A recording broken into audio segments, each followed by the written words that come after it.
Good morning, everybody. Happy Monday to you all. Grab a cup of coffee or tea and sit back. Let's chat about what is coming up this week.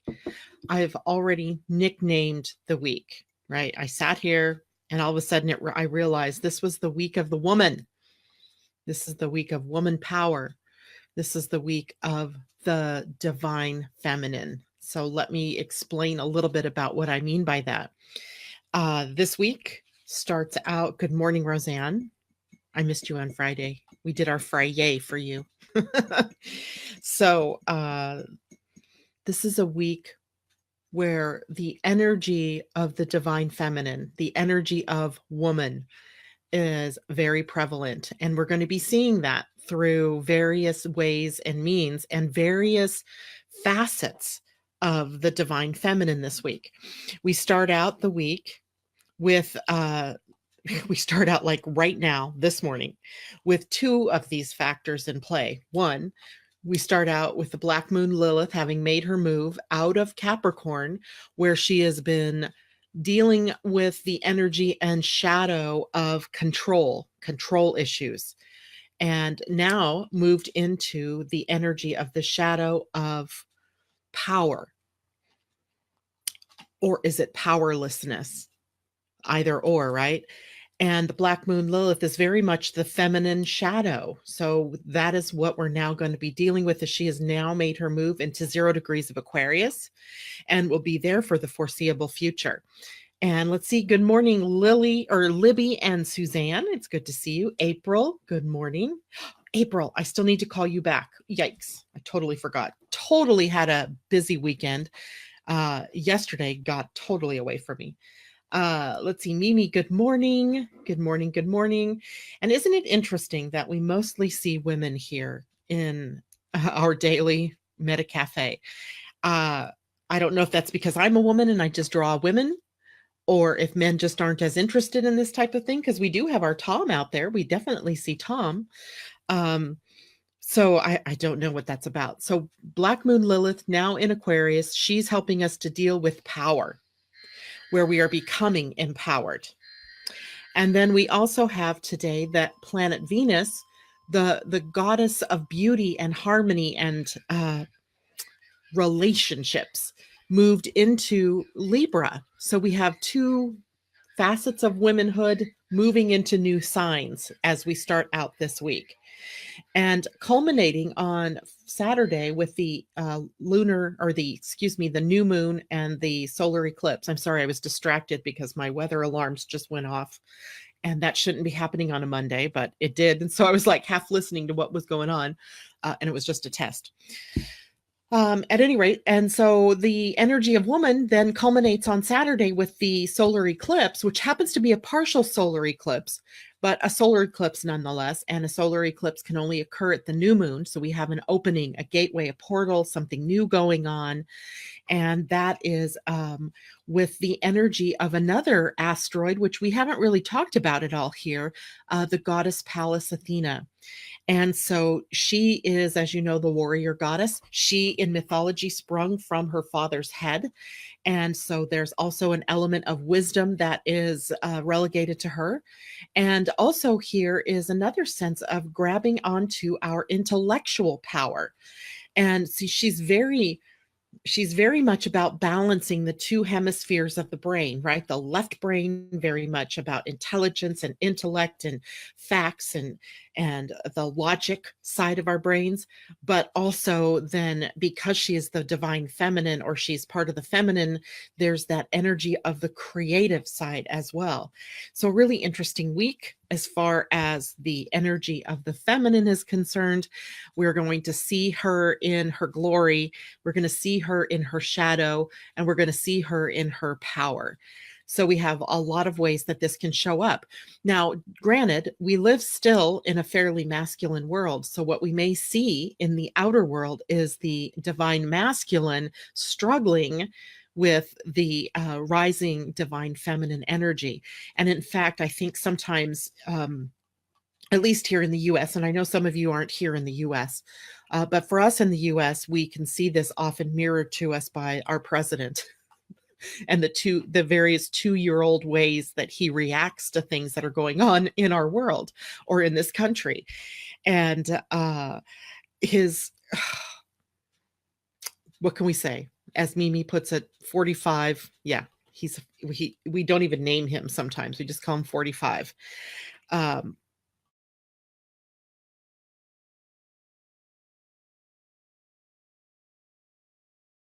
a row of men energy, not anything about men personally, but the masculine energy that is trying to resist the dawning of the feminine, the balancing of the divine feminine. So we start out our week then with the moon in Gemini, and the moon in Gemini very much about communication, about the mind as well. And the moon today sitting in Gemini is squaring Neptune still. I think we talked a little bit about that last week. So our emotions and our spiritual side much more prominent, and yet Gemini is a sign of the mind. So we see we can begin the week in a bit of a balancing act between the mind and the emotions and the spirit, and making then decisions from a completely different place, maybe from a more inspired place than what we usually do. And let's see what else. I will go into more details about the Black Moon in Aquarius and about the Pallas Athena connection I'll do Pallas Athena later in the week. And today we're going to talk about the Black Moon Lilith. This week, if we look at the trajectory of the moon, we're moving through the communication sign of Gemini into the nurturing sign, the emotional sign of Cancer, then on into Leo, which is where we have the eclipse that's occurring. And then later in the weekend, we end the weekend in the sign of Virgo, the moon in Virgo. So the moon moving through 4 different signs this week. That may feel a little breathless. It may make us feel like we have a lot going on. It may make us feel like we are sort of moving through some waves, right? Up and down waves. And that's because none of those signs are particularly about the same kinds of things. Gemini and Leo are kind of cool together. Cancer and Virgo are kind of cool together. Gemini and Virgo are in a square to one another. So the moon is moving through some energies, like I say, that are going to make us feel a little up and down. And I forgot to even look at what the Human Design Week is doing for us. Today's August 6th. We start the new week with the sun at gate 7, a gate of leadership, a gate that is all about how it is that we want to show up in the world in all our glory and guess what else? Power. But also juxtaposed against the gate 13, which is a gate that tells us about how it is we have to relate to people. We can't just be this leader person and grab that power and stand in our power and forget that we're a part of a tapestry of people. And so it's going to be an interesting week that way. Also, Mercury is joining up with the sun this week in the halfway point through the Mercury retrograde cycle. Whenever they conjunct, you're halfway through a retrograde cycle. Hallelujah. Halfway through the cycle, which means that we are culminating in the lessons that it is that Mercury retrograde is bringing to us, because now Mercury is conjunct the sun, means that you won't see the planet Mercury. He has completely disappeared into the glare of the sun. And we are culminating then, or coming to a head, with the lessons that we were meant to learn with this Mercury retrograde. And remember, that was all about being heart-centered and aligning our lives with what we love, with who we see ourselves to be from the heart, not just from the mind. Good morning, Tina. It's good to see you out there. Mimi, you crack me up. She says, LOL, I've reduced him to .045. I get that. I totally get that. What's funny is that sometimes throughout the last couple of years, he has been like this real source of annoyance for me. And a source of, I don't know, just shaking my head going, what is going on in this country? And now all I can do is laugh. Like this morning, he's so intent on undoing everything that President Obama did, that this morning the news was like, what was the story? It was Trump administration restores Iran sanctions that had been lifted under Obama era nuclear deal. You know, he's so intent on undoing things that other people have done, that he comes off as a 2-year-old just having a tantrum, right? Because things aren't going his way with the Russia investigation. So he's going to strike out and do things that piss other people off. It just cracks me up. There's this, total 2-year-old that's sitting on the seat of power in the United States of America. And all I can do anymore is sort of laugh and go and shake my head and go, what is this all meaning for all of us? Somebody, remember Rebecca Eigen, who we had on the show here a few weeks back. Actually, it would have been longer ago than that because it was before I left on vacation. And she's the one that wrote the book, The Shadow Dance. Here, I have the book sitting right here. The Shadow Dance in the Astrological Seventh House Marriage Partnership, This is the workbook, and she'd sent me the book. And I had it out the other day because I was chatting with her. And she was talking about Carl Jung. And she, of course, he did a lot of the work about the shadow. He's the one that we think of as the consummate expert on that, on shadow and archetype and all of that energy. And she was telling me that a lot of what he predicted through these shadow archetypes is occurring right now in our world, as it is seemingly that we have all turned into this 2-year-old who's living through the shadows. And not that we're being, bad people or anything like that. It's that there was this point in time that he predicted where our shadow would overtake us and we would become that shadow. We would have to work through that shadow. We couldn't just keep pushing it backwards anymore, right? It would be right in our faces. And I'll tell you, Mimi, I don't know if I even want to read that message that you just wrote because it's just going to piss me off. 45 is also blaming California's problem on doing good environmental practices. Go figure. Yeah, not so much. The shadow, right? The shadow, it's in front of us. What do we do with it? What do we do with it? Do we keep letting it overcome our common sense? Do we keep letting it overcome and overshadow our divinity, right? Our divinity, if I can even put it in that form. I mean, I want to say that we have a great opportunity ahead of us right now because the Black Moon Lilith this morning moved into the sign of Aquarius. Sorry, my camera is wobbling. The sign of Aquarius, and the shadow. Every time we are dealing with the Black Moon Lilith, we're dealing with a particular facet of not just the divine feminine, but the feminine energy of the shadow, the feminine expression, let's say, of the shadow. And where she's bringing us is the fear of powerlessness. The shadow is power. And how do we express power? And of course, we can express power in a couple of different ways, right? Mimi saying we shine our lights at the brighter to work through the darker, or to work through the shadow. Absolutely. So the issues that crop up during a Black Moon Lilith through Aquarius is about power issues and power struggles.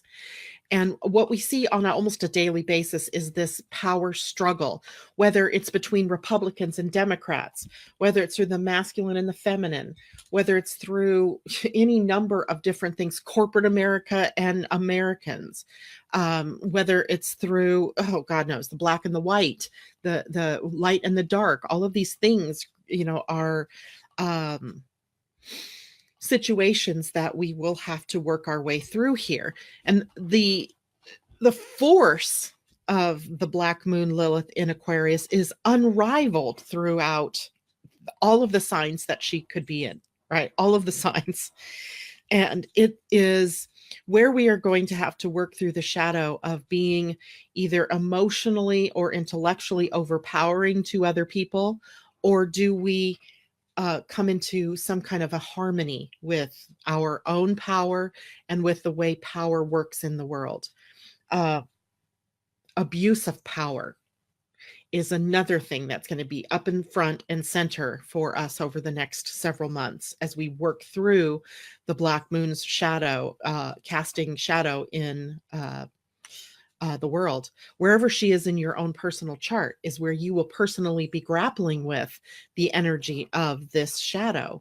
And so, we can imagine, like, for example, I'm trying to think of where I have this in my, it would be in my 7th house. So the power struggle for me may be in relationships.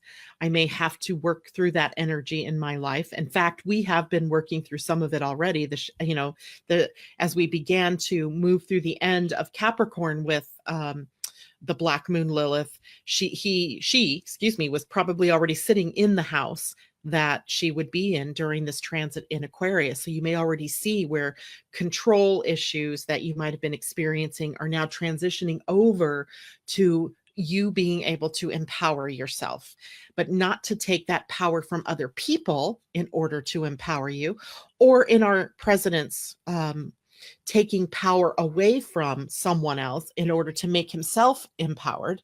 That's not how we deal with power, right? We deal with power in a way that supports the entirety of human population, or of your community, or of your country, or of your family, right? So it's going to be an interesting couple of months. So I'm reading from some of the things that Laura Walker, who wrote the book on the Black Moon Lilith, talks about. And I thought it was funny that some of the people who were born with the Black Moon Lilith in Aquarius, Robert Oppenheimer. And if you don't know who Robert Oppenheimer is, he is the scientist behind the atom bomb. And talk about power, right? Grappling with the issues of power, the raw, unadulterated power of the atom bomb versus how does that work in a world where now we can destroy ourselves in a very short time, right? We could do that. And not because we can do it doesn't mean we should do it, kind of thing. And Beethoven, also, the power of music, right? The power of the way sound works and inspires us. So interesting to people that were born with the Black Moon in Aquarius. So here we get to examine in ourselves, how do we use power? Do we use it by neglecting other people? Do we withdraw our power when we are triggered? Or do we open up and engage with that power, the power that brings people together? Do we neglect, criticize, disempower others, or do we use this energy to empower ourselves and other people? I'm going to see if gate 10 is in play at all here this week. Gate 10 is in play, yes. The gate 10 in your human design chart sits on the G center, or the identity center. So it would be the white diamond or the yellow diamond that you have in the center of your human design chart. It is the center where the 4 gates of love reside. And the 4 gates of love are the love of self, the love of humanity, the love of spirit, and the love of the physical. So the physical meaning the body, the planet Earth. And so gate 10 is where Saturn has retrograded back towards. So we're grappling a lot here with this, the love of self. The love of self. And remember, we talked about this in last week, I think it was, where the shadow of this is self-obsession, where narcissism lives, where arrogance can jump out from. And here we now have this idea of power. And does our power come from a place of narcissism or from self-obsession, or does it come from a true place of being empowered? And of course, the reason we have this happening is for us to heal this part of the shadow. And the Black Moon Lilith spends 9 years in moving through the entire zodiac. And so that means she's, spending about 8 or 9 months in each sign. And to me, the 9 months that she spends in a sign is pretty much evocative of pregnancy and birth. Right? So we go through the process of birthing something new, and that birth includes dealing with that shadow part of who we are. So embrace your power, but don't use it against others or against yourself. And certainly don't be grabbing power from others or from the environment to use in a negative way. So interesting, right? And then we have Venus today moving into the sign of Libra, which she rules. And so now we also have the high side, the potential of the most beautiful expressions of Venus in Libra. When Venus is in Libra, she's wearing her relationship garb. She is bringing beauty and harmony to our relationships, the potential for love and romance to overpower some of the more negative things that come in the way that we work out relationships. But that can also mean that we will be exploring more and more of the things in our relationships that are the opposite of those beauty, harmonious, and loving relationships. So where we maybe have dependency issues going on or codependency going on. Remember, Libra is also a sign in its shadow. It is about codependence. So interesting energies that we're playing with, the feminine, all culminating then on Saturday, with the eclipse, where now we bring in the goddess Pallas Athena. So that's why I say the week of the woman. This is the week of the woman. Let's see, void of course moon, changing subjects here tomorrow from midnight 55, so 12:55 a.m. to 9 o'clock p.m. This is West Coast time tomorrow. So virtually all day tomorrow, the moon is in void of course. And that might mean that communication is stalled a bit because the moon will still be in Gemini. It may mean that things, interviews, if you're looking for jobs, or there probably shouldn't be any new things started around that for people, right? Just kind of go with the flow. A great day for meditation, for connecting with higher self and spirit. Meditation, may be designed to show you how to best use your power. Maybe good idea, right? And then the moon will move into Cancer. So that is tomorrow. Let's see. I think that's about all I have for you guys today. Holy cow. Unless I decide to go, nope, I'm not doing it. I'm not doing it. I'm trying to keep these morning things down to a dull roar. I try my best to keep this to about 20 or 30 minutes. Somehow it just doesn't work that way. Let's see what's going on here. Any comments? Natasha, good morning, Natasha. Funny, I was sitting here thinking how to balance my empowerment without having ego with judgment of others and myself. That's so good. So good. That we have a habit, I think. And maybe it isn't a habit, or maybe it's become a habit. I don't know. And I was noticing this in my own life, Natasha, where we tend to dim our own light, dumb ourselves down to fit in with the people around us, to fit in with our family, to be what we think our spouse wants us to be who we think our friends want us to be, our country, whatever, right? All of these things, we have a habit of doing that. I think it has become habitual. And so one of the things we may be grappling on or with is something that Mimi also said here, is that we shine our lights all the brighter to work through the shadow. Well, this is indeed a process of shining our lights brighter, and not necessarily going through the process of dumbing it down anymore. I really just, I personally in my own life, I'm really tired of doing that. I didn't even realize I was doing it so much, right? I think sometimes we just kind of get into a habit of not really claiming who we really are, and in all of our beauty, but in also all of our shadows. All of the complete person that we are in the world is beautiful and is truth, right? Is authentic. And we so often will dim it down. And I realized this myself because I was in a meditation on Friday, I believe it was. Could have been Saturday. No, it was Friday. And I heard something, and it just gave me chills down my spine. I heard the voice of my mother She was a foster mother, so she wasn't my biological mother, but still, she was the mother figure in my life saying that I was getting too big for my britches or that I thought I was better than everyone. And this was because I was 8 years old when this happened. And we were cleaning out a closet, and I came across a box with her children's report cards. And I just happened to open them up, and I looked at them and I went, oh, they got C's and D's and I get A's and B's. And I said that out loud out of childhood innocence, not because I thought I was better than them. I certainly wasn't thinking of it that way, but that's how she took it.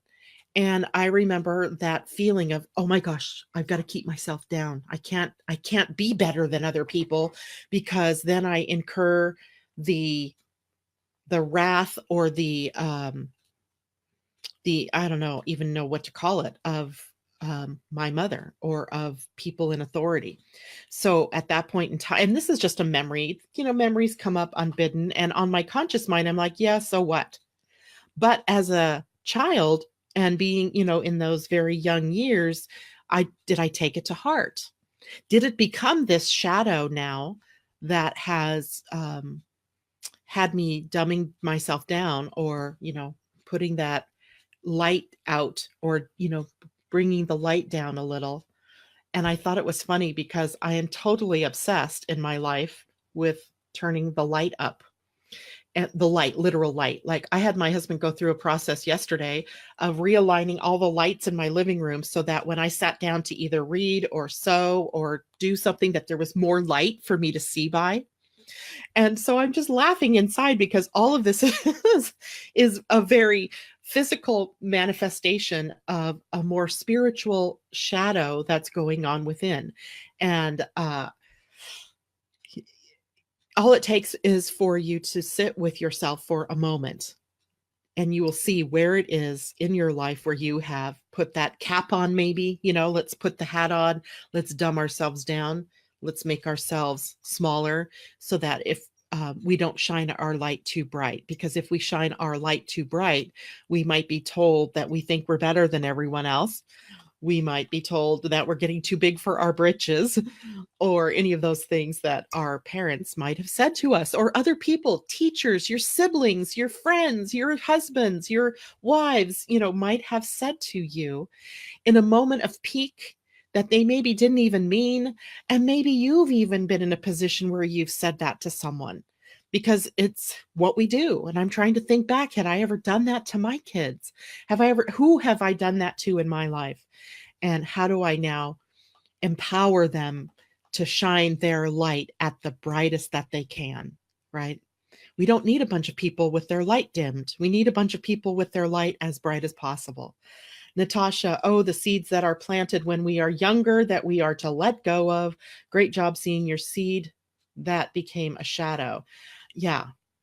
Thank you. That's, these, and it's not just me. If I can do this, you can do this. I'm not particularly, well, yeah, I am. I'm particularly good at doing this because I just am so willing to do this. I'm tired of living my life, a half life, right? I don't want to live a half life. I want to live a full life. And Cindy Mitchell, if you're out there, bless your heart, because you said something to me the other day on the show about getting the book by Joe Dispenza about living a supernatural life. And now, I'm obsessed with this book in a good way. The very first story in this book about being supernatural is about this woman who was living a charmed life, and then her husband commits suicide, and her life goes from the peak and pinnacle all the way down into the horriblest of horrible things. And she, is beset by about a 6-year descent into hell, literally, with her health, being debilitated, and both mental, emotional, physical, all of the things that you could think of that could go wrong in a person's life go wrong, until one day she decided that she was going to change all of that, that she had a reason to live, and that she began this process of empowering herself to heal herself. And it's fascinating to me.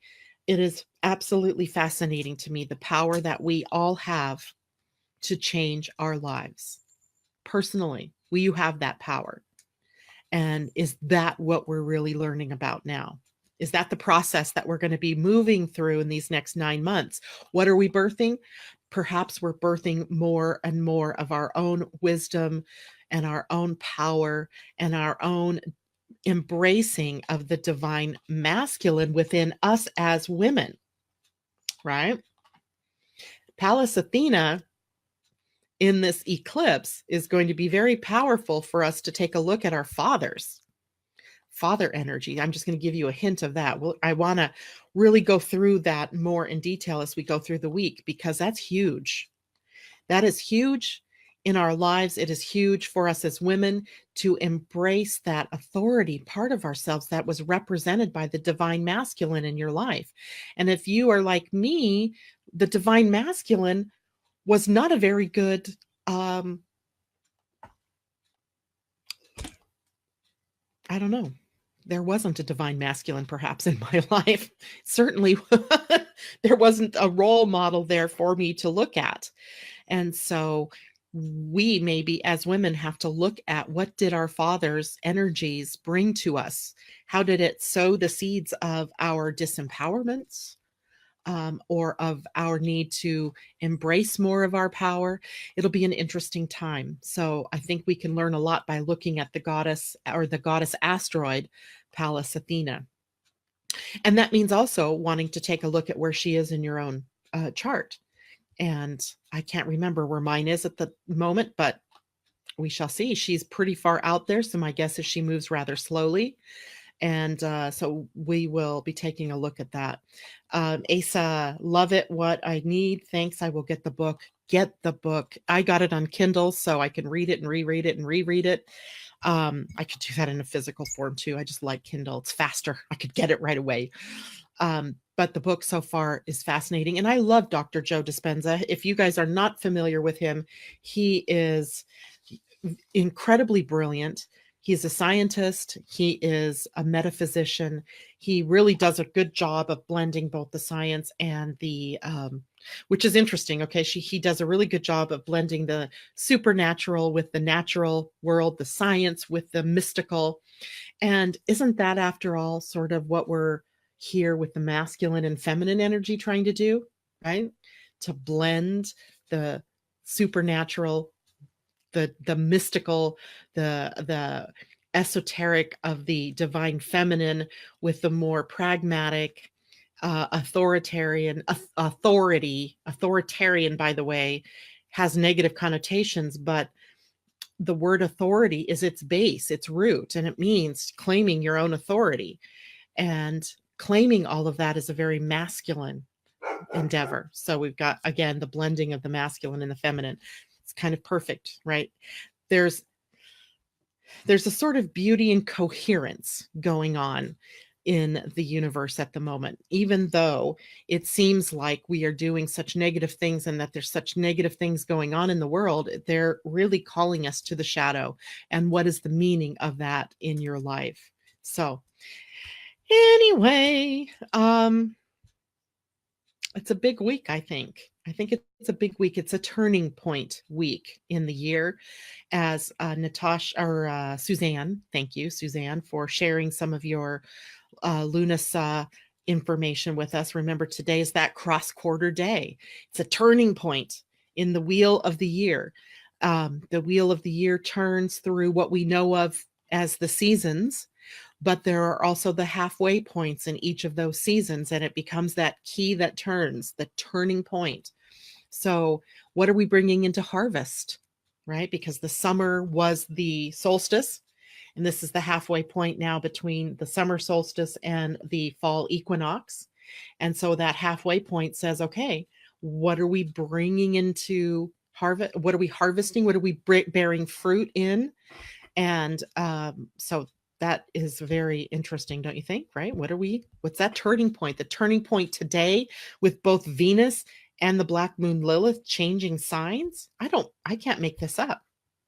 I just can't make this up. So called an S-spot. Okay, great. I've never heard that word. There's something niggling at the back of my mind with that word. isn't it sort of like the other ones are called a Sabbath or a Sabbath or something? So anyway, I don't know. I love words, as you guys all know. But so anyway, the turning of the wheel of the year, and each of you are engaged in that. And what's your part to play in it? And that's what we're working with this week. A Sabbath. Am I saying it right, Suzanne? Sabbath and Esbat, Sabbat. Words. They're so much fun. And isn't it interesting that Sabbath, Sabbat, is one letter short of Sabbath? I don't know if they're related or not. I'll tell for you. All right. So, guys, I'm done for the day. It looks to be an interesting week, and reel it all in, right? Reel it all in and make yourself responsible for looking at your shadows and dealing with the dark places and shining all of your light in whatever realm it is that you're here to shine your light. All right. I wish you all a good day. I will see you all tomorrow morning. Much love to you all. Take care. Bye for now.